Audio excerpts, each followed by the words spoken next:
anuncian el retorno del sol glorioso, como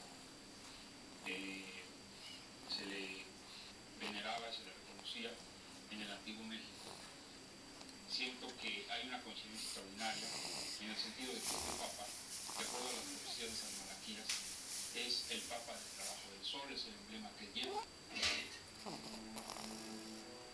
Según los estudios de Tomasini, en las antiguas profecías aztecas se anuncia que la evolución de la humanidad se desarrollará en etapas de luz y etapas de oscuridad. El calendario azteca muestra que cada inicio de una nueva etapa de luz es precedido por las llamadas manifestaciones del sol. Este calendario sí hace una específica explicación